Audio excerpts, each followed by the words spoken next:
Hello, welcome to another edition of Shooting Defense. I'm your host, Stel. I've got Steve Eyre and Simon Cox with me. Rhodri's not here yet. He's always fashionably late for whatever reason. Steve, how you doing? I'm good, Stel. Are you? Yeah, all good, man. All good. I'm over the Rona. Over it. No. It's Okay. done. I haven't had another test since Saturday, but I think I'm clean. Really? Until next time. You've had it a couple of times, haven't you? No. Have you not? No. First time. All right. Okay. It took my COVID virginity, mate. Okay. I can't have it back. It's done. Are you going to get your booster? Yeah, I'm 41 now, man. I need it. I'm getting old. Anyway, you having yours? I'm having mine Friday. There you go. You ready for it? I'm older than you. Well, a little bit. How did you get any symptoms when you had the first two? No. Nothing. Stiff arm. Standard. No, like not even hardly anything. No. Okay. No, touch wood. But I'm glad you're in better health, mate. Yeah, I'm good. I'm not sweating either, which is good. Simon, how you doing, man? I'm good, my friend. I'm good, thank you. Have you had your jabs? I have, yeah. I'm probably due a little booster. But why? You're like 32, 33. 34. Oh, okay. I gave you one. No, but listen, might as well have it if you can get it. So it will stop me getting what you've just had. So I'll There's no escaping it. Jesus. Have you seen what's been happening in Australia lately? Because I've got a friend out there a couple of weeks ago. She was telling me that it was full lockdown and everyone is about to go crazy and start setting fire to things. Yeah, it's not back at that level again. It's more like they're at that stage again where you have to sign in at places again and make sure that you stay a certain distance away from each other in the bars and the restaurants and all that sort of stuff. But I mean, it just keeps everyone safe, so it's fine. It's just the people who haven't had the jabs, that's the ones who like doing the marches and causing all the stir. Do you know what? I was in Cyprus for a week over half term, and before going out there, I had to fill out this thing online. It's called like a flight pass. So you have to upload your COVID vaccination documents. I had like PDFs and I uploaded them. And that basically said that while I was out there, everywhere I went, be it a restaurant, a bar, hotel, I had to show this flight pass, yeah? But apparently out there, what they were saying is that if you're not vaccinated, every 72 hours, you have to pay for a PCR test, which is like 10 euros, yeah? So effectively, it's like 30 quid a week, right? Yeah. If you don't want the vaccine. So you're paying 30 quid a week to basically get this PCR test to show people. And what makes it even funny is that I'm turning up to like a restaurant, for example, and everyone's queuing up like to show their passes, all that kind of shit. I get that. I start speaking English. Like, yeah, you go. You go. What? Don't you want to see it? I'm clean. I promise. No, go. Don't even want to fucking talk to me. It's mental, mate. It is mental. Like, I don't get it. I feel like, why would you not want to just try and keep everyone as safe as possible? And have that freedom to go about your life and do whatever you need to do. It just it baffles me, some people, but yeah, each to their own. Exactly. All right, boys, let's talk football. Shall we start with your boy, Steve? 3-0 victory for City against Everton. It pretty much went the way I expected. Everton defending deep, 2 banks of 4, Rafa Benitez. But the breakthrough was made through Raheem Sterling, who had the penalty turned down. First of all, what did you make of that decision not to give the penalty? Because I saw it real time. I saw the replays, and I'm thinking, this guy, why would you go down so easy, man? There was no contact at all. Do you not think? Nah. I thought in real time it was a penalty. Yeah. Obviously, the players can fool you, but looking at the body language of the players, no, I thought it was, and I'm still not sure now. But the very first time I saw it, I thought it was a pen. Okay. Well, he ended up getting 3 goals eventually. And to be honest, I think there's going to be a running theme on this show, and that's the standard of defending. I think it's got worse. I think it's tragic, in all fairness. I know the Premier League is the most entertaining league in the world, but it's no surprise when you got defending like that. Great goal though from Rhodri though, outside the box. Well, the first goal has to be mentioned first. The Sterling goal in itself, because of the ball. The ball from Cancelo was just obviously, Brazilian style. As you're growing up as a kid, you'd see those passes and they'd be talked about in World Cups, and you would try and master it. And we talked about it in the studio that, players, not many of them take that pass on. The Tottenham lads in the studio mentioned Modric. I was surprised nobody mentioned Paul Merson. But the outside of the boot pass to perfection. And then Sterling, with the pace on the ball, obviously just steered it off the side of his foot past the goalkeeper. And he kept up his ratio of always being reliable to score a goal, which is brilliant. Then obviously you've got the Rhodri goal, you've got Cole Palmer on the pitch, you've got Bernardo Silva playing well again and scoring. And it was just a clean performance. But just to say about your defending, the fact that Everton had 3 touches in City's penalty area in the first half, I think it was, doesn't say much for their attacking either. And obviously I do think, Stel, that defending in previous years, generations even, has been less exposed because tactically it's been more of a basketball game and you're more likely to defend and have a go too. Everton didn't have a go, so they were constantly defending or trying to, and obviously breached and exposed. And I think that City, with their quality, can do that to anyone. But I thought Everton had loads of gaps. I thought they were fragile, and I thought they were limp. I thought they were lame. And if City had really kicked in and De Bruyne had played, they could have scored 6 or 7. Yeah. Mate, I was surprised to see that it was only 77% possession for City. I thought it was going to be far more than that, to be honest. Well, again, there was just no penetration. You can push people in, the back lads in, you can push them on. But they've got great habits, though. They don't ever amble back. You notice they're all super fit. They all race back into good shape, and they build their patterns of play again because actually all their work starts from the back. So there's no point these defenders going upfield and then ambling back, because when it gets recycled, they've got set patterns and moves, which involves the players from the back. So City are in a really, really good spot. I worry about the depth compared to Chelsea. And I'm obviously very respectful of Liverpool, but I think what I saw at weekend tells us that we're an amazing team. And the fact that we've done so well at Anfield and basically played Chelsea off the park at Stamford Bridge means that obviously we're going to be there or thereabouts at the end of the season, but it's going to be a real close Premier League. Oh, yes. Simon, let's talk about Cancelo then, because I think he's nailed on to be in the Team of the Year, Premier League Team of the Year. Yeah. And there are a lot of people that have got him in their fantasy dream team. And I guess they're very happy with his assist at the weekend. How difficult of a technique is that, mate? I'll be honest with you. I think if you're talking somebody like De Bruyne playing that pass, so don't get me wrong, I think people have been talking about it, but I don't think it's been anywhere near given the credit that if somebody like De Bruyne would have made that pass. I think if De Bruyne makes that pass, this is shown over and over and over again, on every social media site, and probably reposted about 1 million times by everybody on every site. But this is a pass that somebody at the highest of high in their career at the time,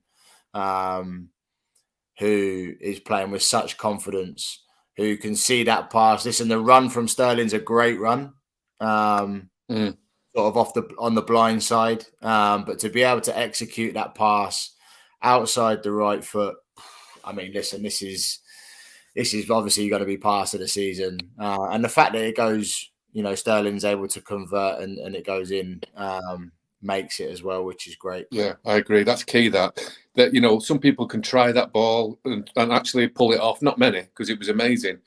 Yeah. But if the finish doesn't go with it, no, it gets talked about today and forgotten tomorrow. Yeah, but the fact that it ended up being a goal in the Premier League past England's goalkeeper, so much good about it. Yeah, absolutely. There we go. Right, here you go. Theo was impressed with Cole Palmer. Tell us about this player, Steve. Well, I know they were laughing, giggling, Gary Neville and his partner in the commentary box about, they're just clones. It's the next one that comes in the system. And then McAtee came on and got 5 minutes at the end. And what it is now that City do better than any team, I'm not suggesting this takes them to the top, but the players, they play in a 360-degree motion when they get the ball, a very quick circle with the ball. So instead of looking at straight lines and right angles, which I always associate Paul Pogba with, Phil Foden, Bernardo Silva, David Silva, I think they learnt it from, and all these young lads coming through, they circle with the ball. Now, if you can imagine in that moment, if you're circling with the ball in good tight possession, you're seeing 10 other teammates whilst you're doing that. So the options are obviously enormous for you. And Palmer comes on, he can glide. He's got an eye for goal. He's already shown that in the development teams and in the Champions League for City. But he's got this 360-degree skill with the ball, which allows him to bring teammates into the game. He's a good size, but he's not grown into his body. And now, obviously, he's got an opportunity to play for an amazing club with the best coach in the world, with some world-class players. So he can only improve and probably have an amazing career. Great that he's English. What kind of player is he though? He's not a centre forward though, is he? Is he more of a 10 or is he? Well, I think Simon, what City are developing is everything bar one of the front three. So seven. I apologise for using this now, but I'm going to say false 9. Don't like it. Number 10, like you were yourself, going from 10 to 9, 9 to 10.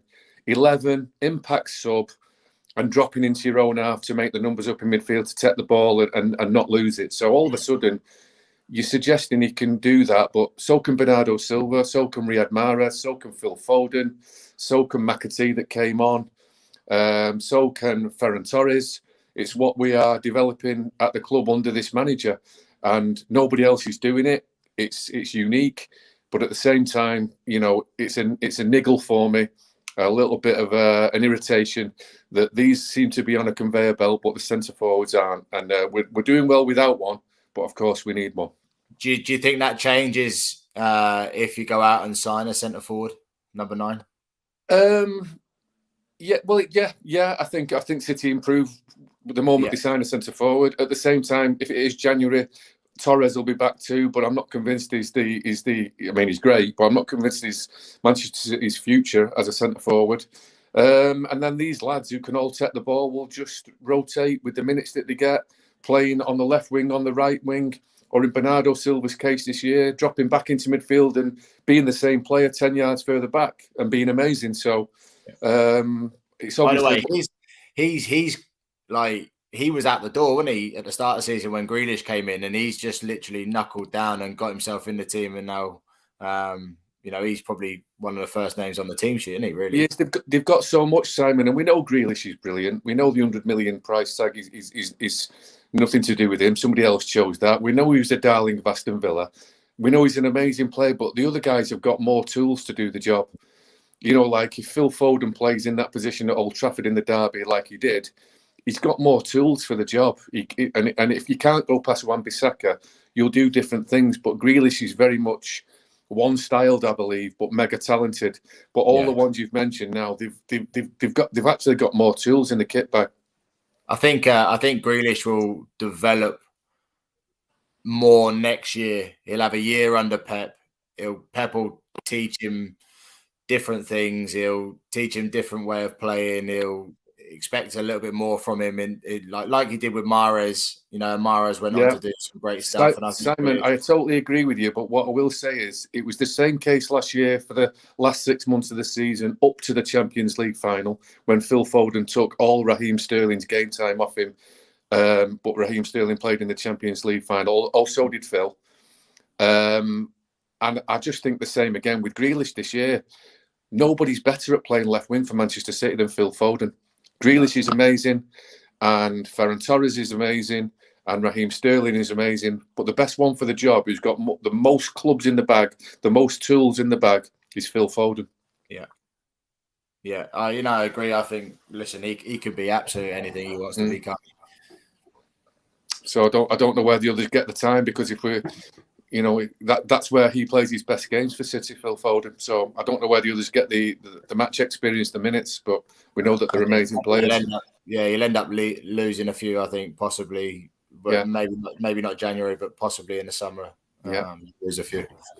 The thing is, whenever you hear about a potential signing for a club like Man City or Liverpool or Chelsea, for example, in specific positions where there are many players, you always hear, oh, but will they want to go there? Will they be happy to sit on the bench? Well, let's be 100% honest. There's about 70 games in the season now. Yeah. So it's not as if they're not going to get any games, unless you're Mendy, of course. Mm. You know, if you look at City right now, you mentioned Torres, Grealish, etc., Mahrez, they're still going to get games, be it in Champions League or League Cup. It's up to them to retain their places. So surely that keeps them on their toes, no? That's what Bernardo Silva's done. He's ended up being Diaz rarely misses. No. The manager always plays Gundogan when he can. De Bruyne, we know, misses games with injury. But the first name on the team sheet now really is Bernardo Silva, to back up Simon's point. So from where he was, which was still well thought of and loved by the supporters and the club, there was a question mark whether he was going to be a starter or even stay at the club. Now his first name on the sheet is great. Yeah, and still, you're right though. They have so many games. They normally get to very least semi-final of the League Cup. Very similar in the FA Cup. Champions League is quarters minimum. Always in the running for the Premier League as well. With so many games, I just think it's when you go to a club like Man City, even going back to sort of Ferguson era at Manchester United, Ferguson, I think, was very good at it when he used to sign players and would turn around to him probably and go, listen, probably not like Ji-Sung Park. Look at Ji-Sung Park, back in the day. Not going to play every game, but trusted him in the big games. Yeah, Champions League final against Barcelona at Wembley. Like most of the finals that he played in them. John O'Shea was the same. So with Pep doing the same with like Gundogan, and even Gundogan playing a lot more games these days, it just shows that good man management, it's not necessarily when you sign someone, it's not necessarily you sign them to start every week, but they have to be ready. Their mindset has to be right. They have to be ready to go when called upon, because the thing is, when you're at a club like that, they don't necessarily know when they're going to get back in. So you have to be right and ready when you get your chance. Well, Mahrez is the one this year that's missing out after a great season last year. The manager always plays Gundogan in the big games. He very rarely doesn't. But he's the one that's I wouldn't say his face doesn't fit, but he's had his playing time reduced. So that's one I would keep my eye on, because he's always likely to score a goal. And just to finish how you started, back to about the Cole Palmer, I think he's a bit like Phil Foden. He's very result hungry. Some lads just want to play well, get on the ball, share it around. But these guys want to score. They really want to make a difference. And you can tell when they miss the target or hit a weak shot to the goalkeeper, they're absolutely devastated. So they're really scoreline hungry as well as desperate to play. Well, I think that was one thing I took from Cole Palmer the weekend, was that he wasn't afraid to shoot. And obviously, same in the Champions League when he's played as well. Sometimes when you get into a team like Man City and you're surrounded by world-class names and players, that can sort of frazzle your mind a little bit. But he seemed to have come in and he's not afraid to take the ball by the horns and take, have a pop shot and try and get himself more recognised and get more game time by shooting and hopefully scoring goals. Simon, Stel, just before you go on, did you hear the story last month when he made his Premier League debut and came on as a late substitute at the Etihad on the afternoon? No, go on. And then is that one where he played? He played for the reserve. He played for the reserves at 7:00 and got at trick. Yeah. I did see that. Yeah. That shows a lot about him. Yeah. Not being content with coming on, making your Premier League debut. Go back to your bread and butter and show exactly why you've been given that chance and showcase why you're the top player. Yes. There you go. All right, Simon. Liverpool smashed Arsenal 4-0. Before the game, Arsenal were only 2 points behind Liverpool. 10 games unbeaten, but all good things must come to an end, I guess. And Arteta said that they threw the game away in the second half. Well, I think they did more than that, didn't they? Because defensively, Jesus Christ, that was bad. That was really bad. I think Arteta threw it away himself. Yeah. On the touchline. Listen, the game wasn't great leading up to that spat on the touchline. It then all of a sudden kick-started the game. And and the crowd got behind it, and obviously it was two passionate guys going at it on the sideline, plus the staff, and then all of a sudden it kick-started Liverpool. And listen, when you've got somebody like Trent being able to deliver balls into an area, and you got Mane, Jota, and Salah, and Van Dijk, and everybody else steaming in, it's good to see. And I just think that at the minute, you probably can't name me a better front three in the world right now. These three, they literally just, put the fear into every single team they play against right now. And Arsenal sort of come unstuck a little bit. I thought Ben White wasn't great on the day, on the night. Got sort of caught in the sort of Mo Salah area and Mane area where he didn't want to be, wanted to be central. And is it Travers who sort of, came a bit unstuck as well. So, but listen, they sort of did okay, or had been doing really well up until that point, but they came up against such a well-oiled machine in Liverpool that, and Liverpool ended up doing the business, which is great. The thing is, Liverpool didn't show much intensity in the first half, and they got the goal with 5 minutes before the end of the half, which weren't a great time for Arsenal to concede. And then afterwards, it was if they're back against the wall. And Tavares, that pass to Jota, what can you say to him in the dressing room that he doesn't already know? What can you tell him at full time? The thing is, that wasn't the goal that finished the game off, was it? So he knows that, and he wasn't. He did all right up until that point, but obviously after that he wasn't great. But I mean, the composure from Jota, honestly, I tweeted it. I was like, that is ice running through your veins. To sit Ben White down, then to sit Ramsdale down as well, and then just tap it into an empty net. I mean, it just shows somebody again at the highest point of where they're at right now. So listen, but it showed good instinct from Jota to think, we'll go and win the ball back as quick as we can. And you sort of forced a mistake, which was great. And like I say, it ended up being such a cool, calm, and collected finish from him in the end. And he was great on the night, I thought. What was going on the touchline between Klopp and Arteta? I saw a photograph. I didn't see that actual incident. What happened? Arteta went off like a rocket, Stel. It was a long ball, wasn't it? It was Mane and was it Tomiyasu or whatever his name is. And they sort of challenged for it. I think Arteta thought that there was a little bit of an arm being thrown, and yeah, listen, Arteta's got to be 6 foot and Klopp's 6'4" or something like that. So it's like, if it was going to kick off, I don't think you'd fancy Arteta in that situation. So, but no, he kicked off for no real reason. So, but happy that it kick-started Liverpool in the end. Yeah, and you saw Salah and Mane embracing. They're back to being a happy couple again. Things are rosy. Yeah, listen, I think, like I said it before a few times, that I think Salah this year has become more of an all-round player. He's obviously assisting a lot more than he possibly would have done in previous seasons, which is great for the team.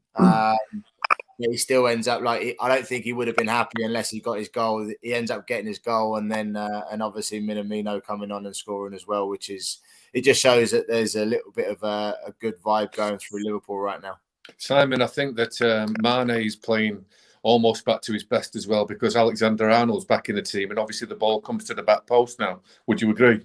Yeah, absolutely. I think the one thing that we could probably label with Mane is that it takes him a few chances to get himself a goal, whereas this year, with the quality that he knows is going to be coming in the box, he knows he can find himself in that position more regularly. And listen, when you get things put on a plate like that, pretty much week in, week out, you do your best not to score, and he's and if he's not scoring, he's not happy, and you can see that sometimes. But on this occasion, he scored, so he was happy.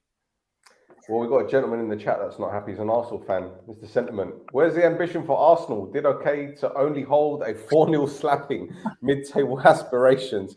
Arteta's at the wheel, celebrating draws. Jesus Christ. Another disgraceful performance to go with the Leicester, Burnley, Norwich games. And T-Dot says, bar Leicester, Arsenal have had it easy in the last few weeks. Rod is here. Hello, Rod. Yeah, pal. You right? Yeah, good, mate. What do you make of that comment? Bar Leicester, Arsenal have had it easy in the last few weeks. Do you agree with that? No, it's the same thing with all of the same people at Arsenal that just want Arsenal to lose because they don't like Arteta. It's ridiculous. And yeah, they look like they were doing well until really that spat, and then it kind of changed. So listen, Arsenal and Liverpool are different levels at the minute. We've seen that with the three at the top, City, Liverpool, and Chelsea, seem to on a different level to everyone else. So yeah, I don't agree with that. He's he's doing okay. He's not doing great, but he's not doing okay. What do they want with the start that they've had with the 3 or 4 games? Yes, the Brentford they should do better, but the other games, yeah, it's difficult. All right. Well, this thing at the bottom, Shamchester United. Let's talk about United now, because I get the feeling you're a little bit heated now. United got thumped by Watford at the weekend, but it's almost as if the result has been put aside because we know that Ole's gone. We've seen more United players coming out on social media saying, "Oh, boss, we miss you. So sorry." Oh. You fucking idiots. You're the reason why he got the sack. Where do we start with this, Rod? Because the whole situation has been a fucking joke for a good few months now. We've got people on social media that don't want him. You've got people that do want him. You've got people that say that he's not good enough. You've got people that say that he deserves an opportunity. People in the media not helping, you know. And to be honest, and I'm not blaming Rio Ferdinand for this because he's well entitled to his opinions.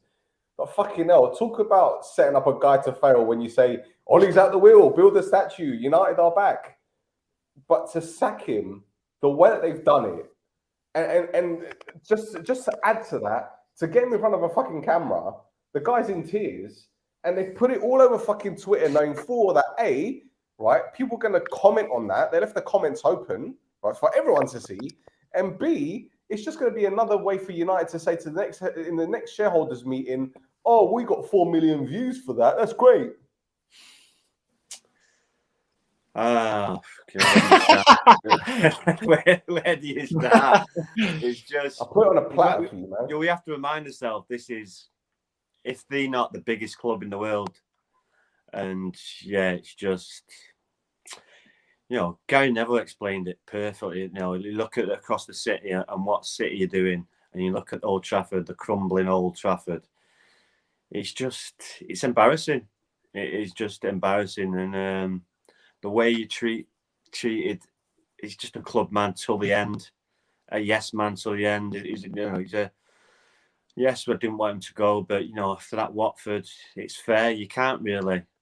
They got pinned in for about 40 minutes.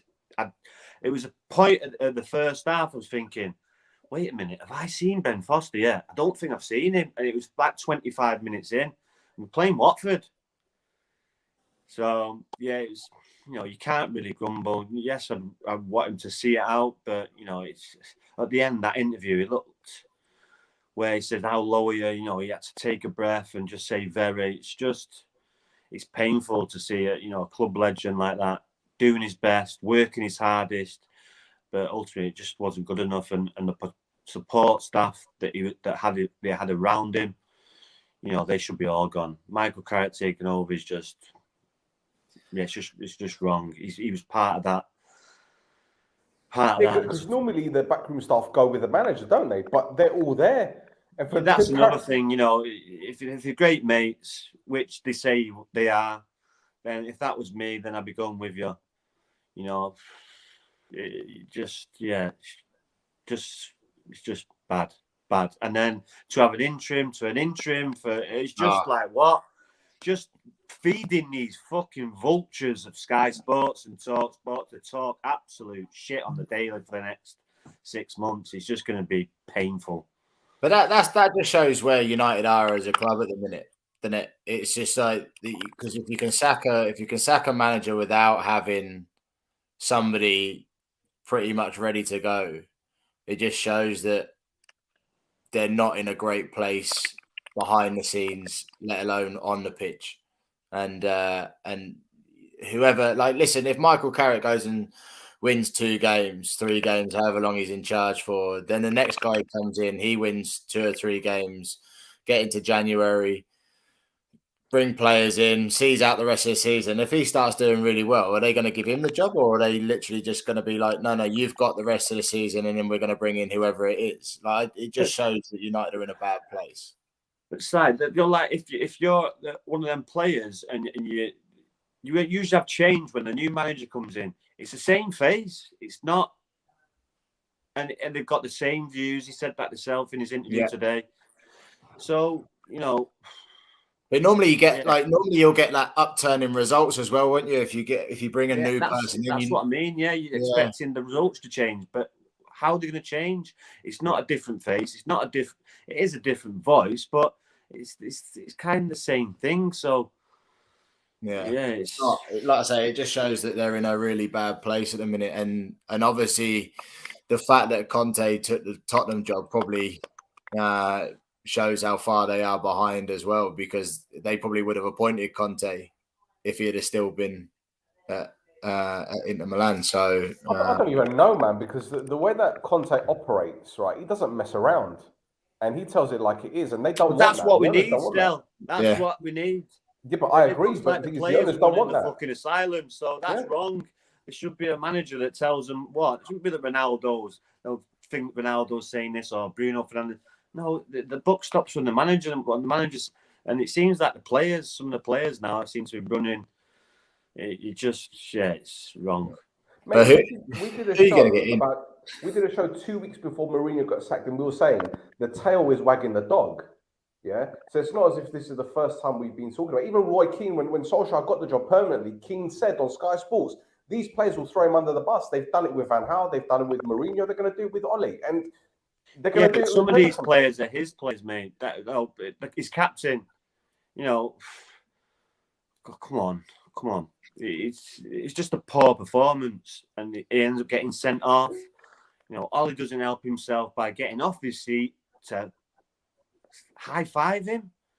I'd be drop kicking him, not high fiving him. So he hasn't helped himself, and his players haven't helped him either. Who he's brought in, Bruno Fernandes wasn't the greatest. He was trying to volley stuff 5 yards from his box, and then he's just trying to do too much in the wrong areas, and just needs discipline, organisation. Right. Look at the first goal. He's trying to hook one cross field, that's what I mean. In the first 25 yards outside his own box, and it goes back towards his own goal, and it puts McTominay in all sorts of trouble, doesn't it? And they get a penalty from it. Yeah, it's just, just inviting pressure. And you don't need to invite pressure when you're not, a confident team and a fragile team. And it's shown. You played Watford. They absolutely pummeled us in the first half. It was embarrassing. It was like City in the second half. Couldn't get the ball. And it was, do you think attack after attack after attack? It was embarrassing. Do you think with we've said about it a few times about Harry Maguire, how bad he's been this year, and obviously coming back from the Euros, and then obviously having a real sticky time. Do you think that the sending off giving him a little bit of a break from it? I know he's obviously available for the Champions League and whatever, but do you think not playing in one game might help him, or does he need a few games out? Well, unfortunately, now he's probably up to speed fitness-wise. He just made a mistake, which that can happen. But you could clearly see against Leicester he wasn't fit. To play him against Jamie Vardy, Iniacho, pretty nippy, and it's shown, and that's just snowballed, and it's just obviously not fit. It's like when you're a player, you want to play, but you're going to want to play whatever, but the manager knows best, and if it's just a difficult. You don't know the conversation they've had. Are you ready to go? No. the fitness test, and how he seems to be a different player when he's at England. He's not one of them lads who can come up from being injured after being out for 3 months and hit. Looks like he needs to get some games time, the speed of the games. He looks a different player at England, though, doesn't he? That's the thing. And I know some of the teams that England are playing are not exactly going to be testing him too much, so he can look like Maldini. But ultimately, as soon as he puts the England jersey on, he seems to be a decent player. And then all of a sudden, you're Man United captain, and the world seems to be on his shoulders, and he seems to make mistake after mistake. So it's an interesting. And he's captain of Manchester United, and he's got some alpha males in that team. And maybe that's put a little bit of pressure on him too. He's the captain. He should be leading an example. It's just adding more pressure, and he can't. He just not handle it in the minute. Does he even talk though on the pitch? Do you see him talking? You're on mute, Stes. Me, Stes. Sorry. He's there. Sorry, go on. You started to speak, and I can't hear him. I can't hear him either. Oh, can I? I don't know what's happened here. Can I edit his mic settings? I can't edit any more of his mic settings. Think about Steve. Steve, if you come out and come back in again, it should be all right. I'm hoping it'll be all right. Oh, okay. But yeah, I don't know. Does Maguire actually even talk? Do you see him on the pitch talking to anyone? Did you see him geeing his teammates up? I don't see that. I don't see it at all. Yeah, you can see it in bits, but it doesn't do it enough. It's just that when you're the captain and you've got alpha males in your, i.e. Ronaldo, Bruno Fernandes. It's difficult, and you've got to be a strong character, and obviously, he's failing under the pressure at the minute. The thing is, has Solskjaer brought a lot of this on himself? And the reason why I ask is because you see a lot of the post-match press conferences. He's always smiling. He's not showing much, anger, or you see other managers really ready to give it to the reporters. And even fucking Jeff Shreves the other day had him by the balls, man. Saying to him, "Oh, do you think that's it for you?" What? How can you? Would Jeff Shreves ask that to Klopp or Guardiola or anyone else? No, because Ole just seems to be an easy target because he's allowed himself to be one. I don't know. What do you lot think? No, he's kind of made a rod for his own back there. Because he comes off as a nice fella, which he is, a genuine fella, and these reporters, the vultures, they'll go in for the kill.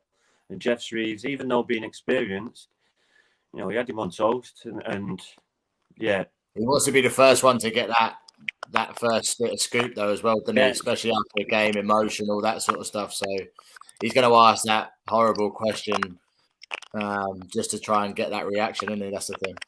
And Ollie's open and transparent, and gives these people the answers, or gives them a response where later managers it just wouldn't even been attempted. So yeah, it's just I'm glad it's over now. I'm glad it's over for him. I'm sure it's a big weight off his shoulders, and he can get on and enjoy the rest of his life now, because the abuse he's getting. What does it do for him? Seriously though, because he's gone through this horrible period as a manager. Where does he go from here? Back to Mulder.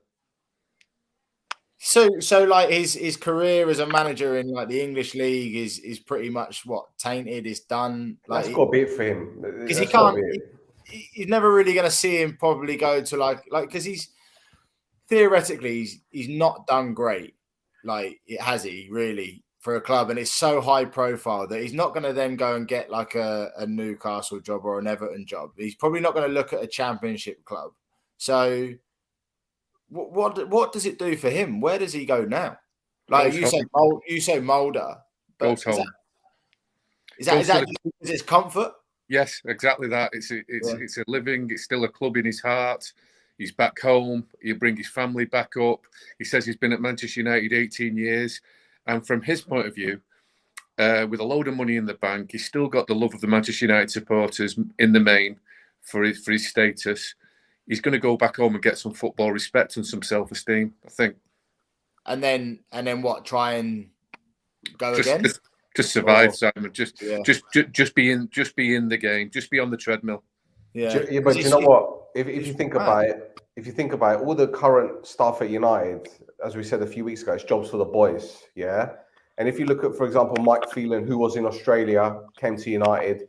I think a few coaches at United or someone in the technical staff was in Australia at the same time with Phelan. Rene Moulenstein is the assistant coach for the Australian national team. Wouldn't surprise me if Ole ends up in Australia at some point. Wouldn't surprise me at all. With all the links that there are, wouldn't surprise me. Yeah, possibly. But I think, to be honest, I mean, something like Rod said earlier about how, I think it might have been you or Rod, Simon, I'm not sure, but in terms of surely United would have found someone by now. But if you remember with David Moyes, they found Van Gaal before David Moyes got the job. And then Van Gaal got sacked when they won the FA Cup.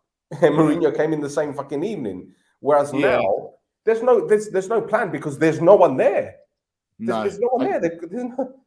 Yeah, and that is an issue. That I won't be surprised if he ends up managing his country, because regardless, United are 12 points off the top at this moment in time. But he's been operating at the best club in the world, like Rhodri says, in and around the top four for 3 years, and underachieving. But nevertheless, he's been operating at the top of the Premier League.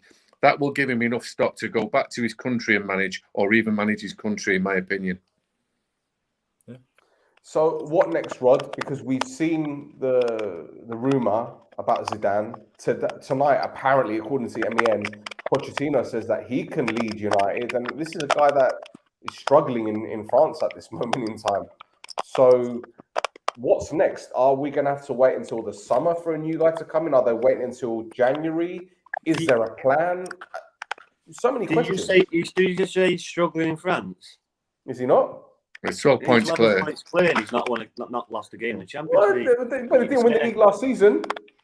Right, but that's in the past. This is the present, and he's 11 points clear, and he's not been beaten in the Champions League. He's still struggling for me, man. He's got to be at least 20 points clear. He's still got to be at least 20 points clear. You've got to see it out. You've got to see it out. Again, another manager struggling.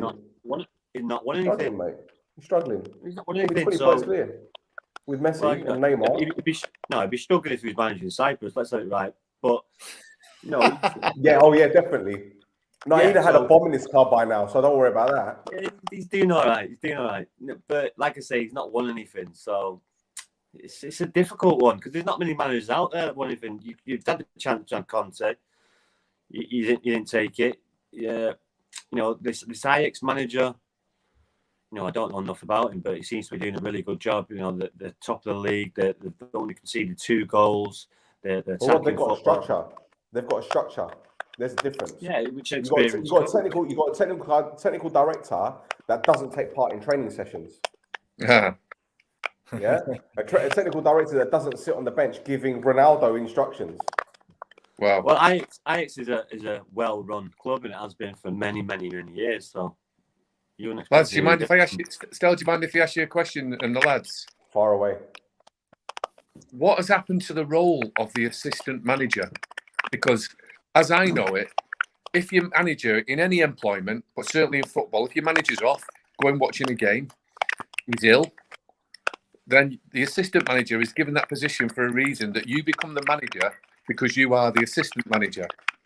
So why has Ole Gunnar Solskjaer left his position and the job not go to the assistant manager, and it's gone to a coach who's been coaching for years, but the assistant manager doesn't take up the position? If that's the case, is he good enough to be an assistant manager if he can't step up to be the manager? Well, no. Who officially is the assistant manager? Mike Phelan. Phelan, yeah. So why, if the manager's off for a day in any business, and you have a role as a title, assistant manager, you are in charge. In any other industry, is Michael Carrick's job title first team coach? Yes. So why is the assistant manager? Basically, let's do it by numbers. One in line has left. Yeah. 2 in line is still there. Why is 2 in line not becoming 1? He probably should do, but I'd guess because Mike Phelan probably doesn't spend too much time on the training pitch, and Michael Carrick does. That's why probably Michael Carrick's been given a job. And I might think add, anyone knows Michael what Carrick Phelan was does. there before Solskjaer got there. He was with Mourinho. Yeah. Mike Phelan's been there longer than all of them. Mike Phelan is the second in command. So if the first in command leaves, surely the second in command takes over. Well, if he's not good enough to do so, he shouldn't be there. There was probably his biggest mistake, Ollie. Bringing an experienced man in. Yes, he brought an experience in, but he's clearly inept at what he's doing because he was out in Australia somewhere. They've just given him a new contract, Rod. He was out in Australia somewhere, but his coach, his managing at Hull, it failed there. Yes, Rod, you say he was in Australia. He was bottom of the league. Yeah, that's what I mean. He's out in Australia. It's not top of the league, but it's he's got to be competing if he's gone to that level. Not bottom of the league. When I say that level, it's a very good place to play football. It's a very good place to live. But when we're looking at the leagues, it's where is it at? First division, championship. And he's still bottom of the league in that level. He's finished. And gets to Man United. He's gone to Australia and he's failed there. And gets a new contract at Manchester United. Gets a new contract at United, and the manager gets the sack, and he doesn't become the manager. Then for me, what is he doing as an assistant? If you can't step up to being the manager, they've got to pass it on to somebody else. The whole thing is a sham. And do you know what? I'll keep saying this. With Ferguson in the background, it's going to stay like this. I'm telling you. I'm not saying that he's the main reason, but he's still got so much influence there, right? If he's not there, then you might be able to kick on. Because these owners might think, all right, well, we'll get someone that knows football, that hasn't got any kind of emotional investment in the club. But Ferguson is there. But don't forget, boys, right? Mate, I don't interrupt you there, mate. I'm sorry, I don't buy that. Fergie had that kind of presence in some Matt Busby, and you've got to have a bigger character to deal with that kind of crap. He's at Manchester United. You've got to embrace all that stuff. He's part of the club. He's part of the history of the club. He's not going anywhere. So you can't be worried about Sir Alex Ferguson being up in the stands because he ain't going anywhere until he goes where we don't want him to go. So I don't mind. I don't think anyone minds him being in the stands because he's going to be there. I just think if he's sort of throwing his 2p into the team and he's sort of trying to guide the team, I think that's where it's sort of you're going to have to start looking at it going, that's not what should happen. He gets $2 million a year consultant fee. Yeah. I don't know. I just think the whole thing is a fucking mess, man. You know what? It's like you're thinking, who's even available? Who's even available? Who wants it for a start? Who wants it? Oh, it's Banter Club now. Steve Bruce is being touted. It's like, come on. Who wants it? Mark Hughes? Who wants it? Paul Ince? Who Paul Ince? Because they were talking about Rooney, weren't they? They were talking about Rooney going. Oh, God. I mean, that's an ex-player trying to come back in and save it a little bit. But obviously, if he doesn't do too well, what happens to him? And even if he does really well, he's only going to be there for 6-7 months until the end of the season before they get their new, the guy they actually want. So it's just a mess, mate. It really is. The thing is, Simon, when you hear people saying, "Oh, it's Man United, you can't turn this job down," you'd be a fool to turn it down. People talk in the game, fans that don't understand the ins and outs of football. Everyone knows each other. It's very, pardon the term, incestuous. Everyone knows each other. Everyone knows what's going on, who is going where, who's managing what, who's talking to who, right? And I'm sure there are many people that know a lot more what's going on at Man United that we're privy to. Right, so if you've got someone like, I don't know, Zidane, for example, I'm sure Zidane speaks to someone at United, maybe Pogba, and maybe Pogba said to him, This club is a fucking mess, mate. Like, you don't want to come anywhere. And he's probably thinking, fight that for a laugh. I've won 3 European Cups. I ain't coming I think here. the thing is, though, if let's say for someone like Zidane, if Zidane got a 3-year contract at United, likely to die, he's not seeing 3 years out. You know, he's not going to be able to be given the time and be given the resources and see through a project that some other managers have been given. You know, not necessarily at United, at other clubs. So, like at City, at Liverpool, you know, Chelsea's a different one because they change their manager every 2 or 3 years themselves. But majority of good clubs, they don't change their manager, but they get their managerial appointments right. And they allow them 3, possibly 4 years to try and change things. You know, United need wholesale changes, not just playing, but backroom, upstairs, everything. The whole infrastructure at United needs changing. Steve, when you look at someone like Donny van der Beek, he came off the bench the other day and he scored. And a lot of United fans have wanted him back in the team, but yet you've seen Fred, McTominay, that midfield pairing, even Matic played at the weekend. The next guy that comes in, what does he have to do to change the playing style? Because it's predictable, it's laborious. Defensively, United are shambolic. You can't string 4 or 5 passes together for a start. So it isn't just a reset in terms of the backroom stuff. It's getting the players playing as well. Surely that's got to be one of the main factors. It is, and they should have their own identity. Of course, they are the biggest club in the world. You know, like Rhodri says, but the best teams in the world play 4-3-3. City do it. Liverpool do it. Chelsea do it often. Chelsea change tactically in play. Can do 3 at the back, 5 at the back. And United seem to be, well, what are they? 4-2-3-1, do you think, with a 10 and a 9? 2 holding midfield players. So I do believe the best teams in the world play 4-3-3. Getting the players in that system should be easy at Manchester United. Get the best players and play them. And the rest are going to have to come off the bench with impact. I'm not sure they've signed great characters. Everything's built up around Ronaldo. We know he's a great professional and a great athlete. Sancho, I'm not sure he's got the impact because I'm not sure he's got the attitude to be a sub. The culture's obviously clearly wrong. For me, I've only just really thought this in the last couple of days, and it's another can of worms. I'm really late to come to the party, but I think they've got a massive problem with the goalkeeper. I think they've got a huge problem with the goalkeeper.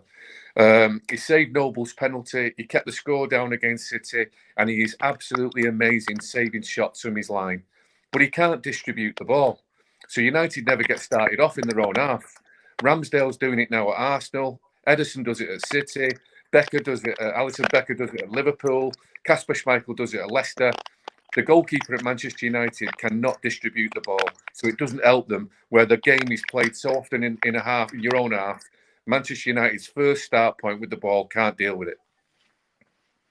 But Man United don't play that way, though. That's why the 12 points off the top, Simon. Yeah, no, I absolutely agree. But if that's not Ollie's, obviously before we got the sack, but if that's not Ollie's way of playing, you're not going to ask him to try and pick passes when if Ollie's way of playing is get it up to Ronaldo and let's play from there, is he? He's not going to try and start picking passes out. Well, it's cost him his job, and if he's a good enough coach, he'll be able to change the way they play. Guardiola's changed City 4 or 5 times. He changed it from Joe Hart, didn't he? So yes, Tuchel changes Chelsea every week.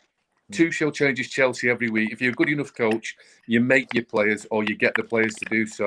And Solskjaer stuck with a certain style of play, which was the Man United way. And the Man United way is not the way to win Premier Leagues anymore. No. All right, boys, let's move on because we've got a couple of teams to discuss very, very quickly. Steven Gerrard got the Aston Villa job. Simon started off with a victory against Brighton 2-0. Solid display. Even Tyrone Mings getting on the score sheet. What do you think about Villa now under Steven Gerrard? They look to be playing better football. Can he elevate them to at least a European place, you think? But it's hard to say that they play better football after 3 or 4 days of training. Yeah. But listen, I think he'll rejuvenate them. I think he'll do a good job this year straight away. They shouldn't be where they are in the table. They'll jump places, no problem. he'll start getting the best from Watkins. His big ask will be getting Buendia, getting Ings, firing and playing well in a system that tries to suit them. And then sorting out the defense. The defense has been leaky this year where it hasn't been in previous years too much. But I think he'll go in. I think he'll try and change the style of play. I think he'll try and play a little bit more forward-thinking football, a bit more high-intensity pressing like he did at Rangers. I think he'll go in and do well. I just think it's a good job for him to start with before he probably moves on somewhere else after that. Steve, how much pressure is Gerrard under then? Because he's come with a pretty good reputation now after doing well at Glasgow Rangers. You're shaking your head. Go on. No, I don't think he's under. No, I'm taking it in still. I don't think he's under much pressure. I think he's universally popular. Even the rivals, everybody admires him as a player. I think almost everybody likes him as a person. He never gets called arrogant. He never gets called big. He doesn't irritate anybody. I think he'll get the amazing Aston Villa crowd to go with it. I think they'll run harder, faster. Dean Smith, you seem to think, was always at the end of match of the day complaining about referees' decisions, VAR. Sometimes he was right, often he was wrong. And I thought he had a soft centre. Now, as an outsider or a fan of another team, I look at Aston Villa and I don't see that they'll have a soft centre with him in charge. I think they'll be running harder, tackling harder, playing better, winning more games. And I don't think there'll be a top 4, top 6 expectation still. I think it'll just be show some improvement, and I think he can do that. So I don't think there's that much pressure on. Well, they started off with a win, a very important win, because when you look at the league table, the teams below, Norwich getting a win, Rod. Dean Smith's first game, I think he was only out of a job 8 days. But I think he's got to thank the Southampton goalkeeper for those points, because I'll tell you what, he had the bloody nightmare. Near post, both goals. Yeah, but like me and Simon said before, when a new manager comes in, you expect a reaction, and Norwich and Villa have got that reaction. How they go on from here now, who knows? But it's a good start. It's a start that you want. I said it before and I said it again. Steven Gerrard is an elite player, elite manager, elite coach. It just drips off him. You can see it. Like Stel says, for a scout, he doesn't really annoy you, which is strange. So yeah, he's. I can't say much more about it. I really do like Steven Gerrard. I've always liked him as a player. And I've like him now as a coach. Like I say, the way he talks, the way he demands of his players. Yeah, you can only get better from that type of influence being around you day in, day out. And he's done it, been there and got the T-shirt. He's a rare player that you've never heard a bad word said about him. Do you know? No one's ever dished anything on him, gone against him. He seems universally popular. That's like at school. The best player in the school was normally pretty popular too. Do you know what I mean? But he's managed to do that all the way through his life, being the best player in his teams at the biggest clubs. The biggest club, one of them, and then obviously going to manage Rangers and wrestling all those silverware back off Celtic. So he's universally popular, and I think everybody wants him to do well. He's got a wave behind him. He's got a real wave of support, I think. Yeah, I agree. And Stel, you say under pressure, people don't realise how big of a club Rangers are. There's been a massive pressure up there. Yeah, it's probably a different type of pressure now, but it doesn't seem like he struggles under pressure. Well, look, at the end of the day, he's got a big reputation. A lot of people are saying that perhaps he'll be the next guy to coming at Liverpool when Jurgen Klopp decides to walk. I don't think going to Aston Villa will hurt his reputation.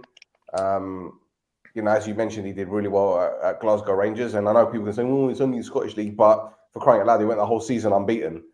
You can't scoff at that at all. You've got to look at his pathway as well. I mean, he's done it the right way. He's earned his ground at Liverpool a couple of years. Then he's gone on to Rangers, and now he's come to the Premier League. It's just a stepping stone. That's another thing. The problem with Man United, we've got all these great players, but none of them have done the groundwork to be coaches and managers. They just expect to be given the job because they played for him. And it's not going to happen anymore, especially with where we're at now. So, one of them who's in the media, who's constantly, they should have done the groundwork and they'd have been in the shot and had their own chance of managing Manchester United. But instead, they've gone the easy route, the media. So they're always going to have the say. And if someone comes in and one of them don't like him, it's just going to be open season on him. So Ollie's got away with it because he was a teammate. But Van Gaal didn't get away with it. Jose Mourinho didn't get away with it. David Moyes didn't get away with it. I think if they was in Ollie's shoes, they would have lasted as long as Ollie. They wouldn't have. So you've just got to be careful with these pundits because they can be powerful tools where they are, positions they are. I think Gerrard did it the right way in terms of who he has on his backroom staff as well. So he went into the Liverpool 18s or 23s, whichever one it was. He's got one of the guys who helped him along the way there, who's a coach there, done it really well, loves, by all accounts, really good coach. Michael Beale, is that you're talking about? Yeah. And then he's got Gary McAllister with a bit of experience as well. So, so I think he's got people you can bounce off of. He's got, some young, exciting coaches alongside him.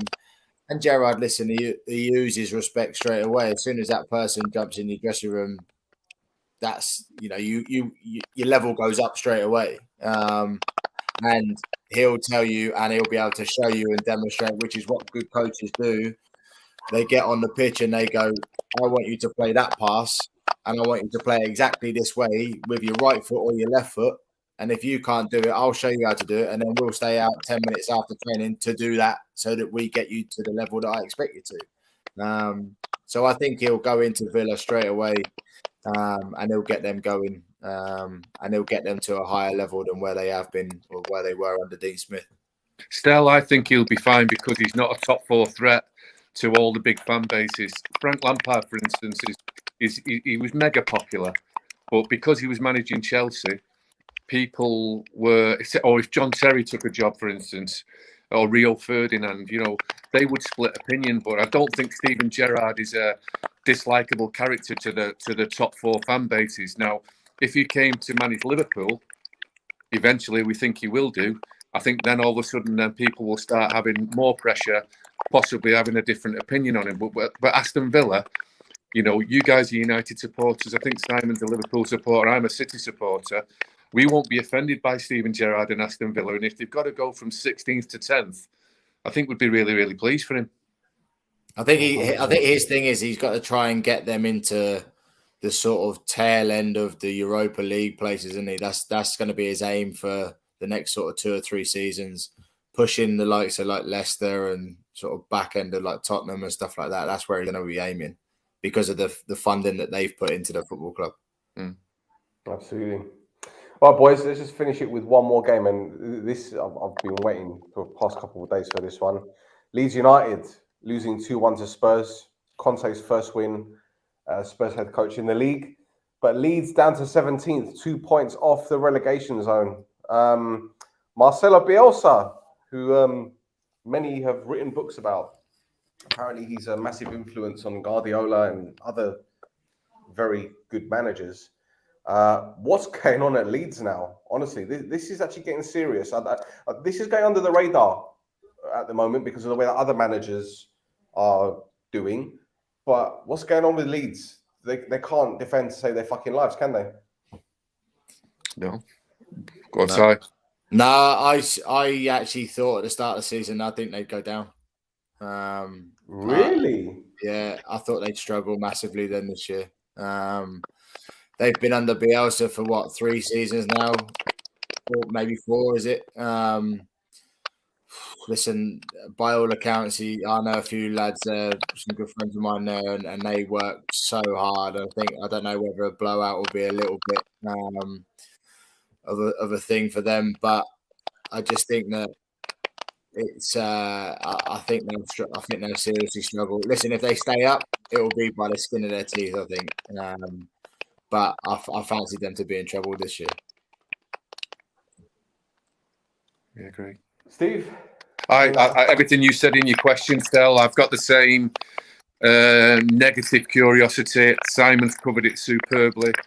This running people all over the field. They're now, showing fatigue. Luke Ayling and Bamford are two starters that are showing no signs of a recovery to get back in the team. There's gaps all over the pitch, and I just think teams with better structure are better than them. And then actually, by the end of yesterday's game, they got outran where they've been so used to outrunning other teams. They had it done to themselves. But you watch them, other than Rafinha and Phillips, I'm not sure what they've got in terms of talent that would worry me as an away supporter. And without Bamford, I don't know who's going to get them a goal. So obviously, Dan James from close range yesterday, but his goals are few and far between. No, I'm not convinced by them at all. You've already mentioned their weakness from set plays a lot last season. They look unruly to me, and all the other football clubs in the Premier League have got a better structure, and actually most of them have got better players. Well, this is it. You mentioned Bamford, and he's out injured. And Rafinha was missing as well. Rafinha's been their best player by a country mile this season, and even he has struggled at times. January is going to be a massive month for them. Now, I'm not saying that, Is that who James? Sorry, Stel. Is that who James is in place of then? Rafinha. He's both been playing, mate. Both been playing. Harrison, I think Harrison came in, if I'm not mistaken. Oh, the young kid. All right, okay. Yeah, but they've got problems, Leeds, but no one's mentioning it at the moment. So I think it's only right that we do. Probably wait till they get in the bottom three, then the bottom two. And I agree with Simon. I think that's where they're going, mate. Well, at this rate, Burnley got a good result against Palace. Okay, albeit a draw, but they're only 2 points behind. Norwich, as we mentioned, won, so they're 3 points behind. Newcastle, all right, they drew. I mean, it's only 5 points, but 5 points is nothing at this stage of the season. Mm. Yeah, especially going into Christmas. And when January comes, Newcastle are definitely going to spend money. Eddie Howe wasn't on the bench. Eddie Howe, so you can forget about him there. So yeah, I just think Leeds have got this. Listen, it's their second season. You do that second season syndrome. Sheffield United, they had it the first year, played a completely different way to anybody had ever seen in the Premier League. Took the Premier League by storm. Then all of a sudden, everyone figured it out, and then they went down. So.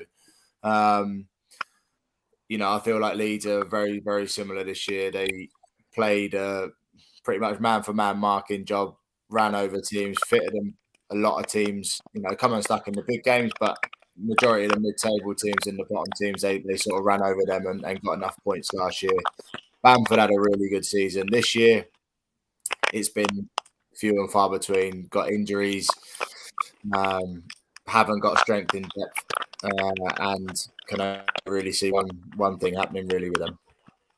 This is it. I think it goes back to what we said, Steve, last season, in the sense that, we don't watch Leeds regularly, week in, week out. So it's not as if we can see their patterns of play, but so we're only going by what we see on the highlights. But apart from the defensive frailties, apart from the inability to defend set pieces, yeah, I've got to question Bielsa's in-game management, because I can't think off the top of my head, and someone can correct me if I'm wrong, where he's made a decision in the game that has changed it completely, and you've been like, wow, he's really exploited a certain area of the field where there's a weakness. I've never seen that. No, and I watched them play at Burnley with Calvin Phillips being the only player in midfield and them being completely wide open. And then yesterday they decided to play him in the back line almost, and you wonder, was there any midfield at all? And They leave you more curious than give you answers, Stel. And obviously he's crouched down or sat on the ice box with his hot brew, and you don't get a word out of him at full time because you only hear the interpreter. They're asking a lot of the lad Geldart, who was in Wigan's youth team, to now be a Premier League star. And Bielsa, as you quite rightly say, the one who's really impressed me in contrast is Tuchel, who, it's not a tinker situation, but he's doing things in play, which is exactly what you're suggesting. You're coming off when they turn a result round and you're going, God, that was unbelievable from the manager. But at no point do you ever say that about Bielsa, despite all the superlatives that he gets from the top coaches. Is that because they don't have the strength and depth, though? Every chance, Simon, every chance. But, they're still really good Premier League players, even if it doesn't come off the bench. you'd think he would change a few things in play. You know, Connor Cody mentioned it last night on a really good debut on Match of the Day about centre halves crossing over, following centre forwards right across the width of the pitch, and it's unruly. And I think the league table is proving so, and I don't see it getting any better. No, I agree. Oh boy, Rod, do you want to add anything to that before we wrap it up? No, the lads have covered it brilliantly. I just feel that the second, like Simon said, the second half, I don't know why that is. They always seem to struggle. Maybe, the coaches it's the Premier League coaches and managers catch on to what they're doing and figure it out. Yeah, well, they've they spent a bit in the summer, but they're gonna need to spend a lot more in January. That's for certain. But I don't know if they're gonna do that. I don't know if Bielsa's that kind of manager to dip into the transfer window and make 4 or 5 signings, because they need that for sure. They need someone to score goals for them, man. Yeah, well, last year they had Bamford who was scoring goals. This year he struggled, and so they haven't really getting wins. Yep. Oh well, there you go. Right, gentlemen, thank you for your time again. It's been brilliant, and hopefully we'll do this again next week. And maybe we might have some clarity as to what's going on at United. But I'm not going to hold my breath. Thanks for having us, Stel. No, cheers, mate. Oh, what, right? There's no chance in a week. A week is a long time in football. Yeah, I know. Yeah. Sorry, lads. Who's the next league game for United? Pardon? Villarreal tomorrow. Who is it at weekend? Villarreal, Chelsea, Arsenal. Oh, right, yeah. So they're the next 3 games: Villarreal, Chelsea, Arsenal. Oh boy. Oh boy. How bad would it be if they get beat by Arsenal as well? Yeah. That's at home, that as well. So this is another thing. These fan cams and all these toxic. They're going to be straight on cat. If one result goes badly, it's the same thing. They've just opened them. They've left themselves open for so much flack. So yeah, United spent so much money bringing in, the bloke that created Sporf, all these social media gurus, Harry Pineros, etc., all these big faces to focus on their social media. But all they're doing now is just reporting on rubbish. I saw a tweet yesterday, and it was about 4 screenshots of United's social media kickoff for certain games. We're going to try and bounce back. That was basically the tagline for all of them. Try and bounce back. Great. There's only so many times you can bounce back, though. Fuck that. Space hoppers. No, anyway, I'll say it again. This is, if not the biggest club in the world. It's just shambles. Shamchester United. That's it, boys and girls, for another episode. We'll be back this time next week. Stez is loving every minute of it. Look at him. He's remained stum this whole time. He knows what he's doing. You see his shoulders like that. All right, boys.